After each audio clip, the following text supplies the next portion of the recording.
Halo semua, nama saya Andi Kulman Raffi. Kali ini saya akan menjelaskan mengenai titrasi asam basa.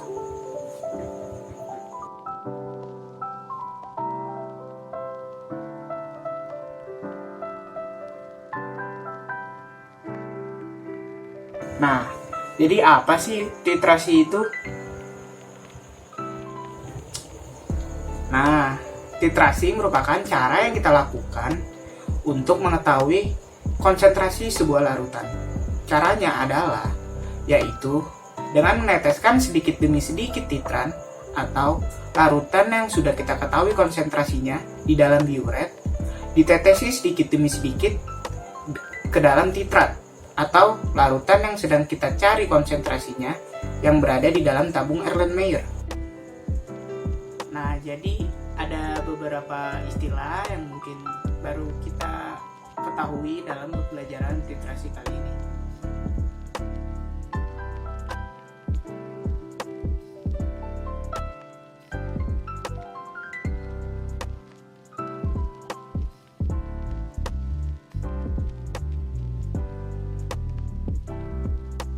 Nah, selanjutnya ada yang namanya indikator titrasi asam basa.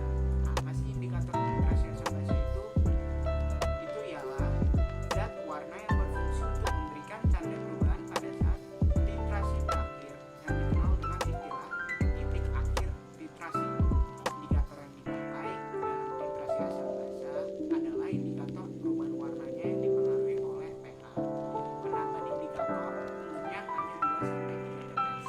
Cara menentukan indikator yang cocok dipakai adalah indikator yang memiliki terakhir pH yang mendekati pH pada titik ekuivalen dan memiliki perubahan warnanya yang jelas.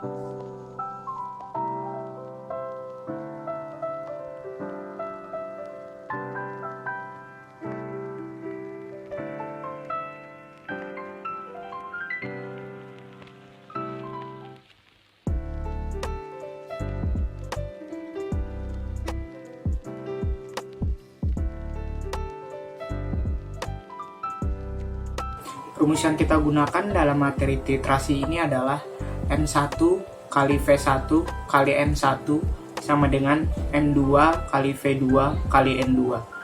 M adalah molaritas, V adalah volume, dan N adalah valensi. Pada umumnya, titrasi dibagi menjadi 3 jenis, yaitu asam kuat dengan basa kuat, asam kuat dengan basa lemah, dan basa kuat dengan asam lemah. Apabila kita mereaksikan asam lemah dengan basa lemah, tidak dapat dikategorikan sebagai titrasi karena pengionisasiannya tidak sempurna dan reaksinya cenderung lambat atau tidak tuntas. Yang pertama, ada yang namanya reaksi asam kuat dengan basa kuat. Dari kurva di bawah ini dapat kita ketahui bahwa lonjakan pH drastis terjadi pada titik ekuivalen karena titran tepat bereaksi dengan titrat atau larutan yang berada di dalam tabung biuret tepat bereaksi dengan larutan yang ada di dalam tabung Erlenmeyer. Untuk indikator yang bisa kita gunakan di dalam reaksi asam kuat dan basa kuat ini adalah metil merah, bromtimol biru, dan phenolphthalein. Namun yang sering kita gunakan adalah phenolphthalein. Kenapa? Karena phenolphthalein perubahan warnanya dapat secara mudah kita amati. Berikut adalah contoh soal reaksi asam kuat dengan basa kuat. Sebanyak 20 ml larutan HCl direaksikan dengan larutan NaOH 0,1 molar dengan menggunakan indikator PP. Perubahan warna terlihat setelah penambahan 25 ml NaOH. Konsentrasi larutan HCl tersebut adalah.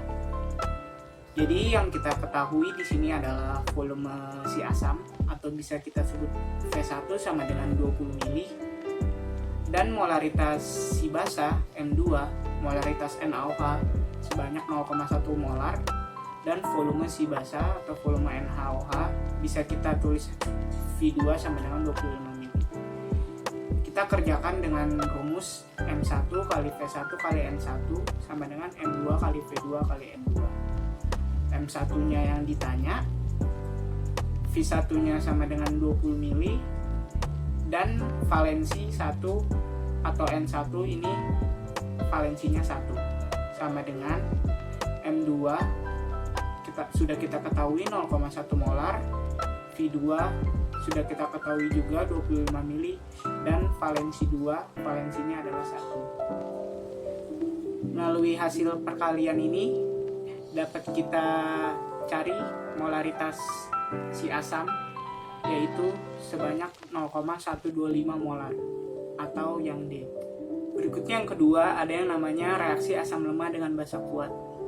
Dalam kurva ini dapat kita ketahui bahwa ini adalah asam lemah karena diawali dengan pH yang tidak terlalu rendah, dan kita juga dapat mengetahui di sini terdapat larutan penyangga atau buffer karena ketika asam lemahnya direaksikan akan timbul konjugasinya yang akan cenderung mempertahankan pH dari larutan tersebut. Kemudian yang terakhir ada yang namanya reaksi basa lemah dengan asam kuat.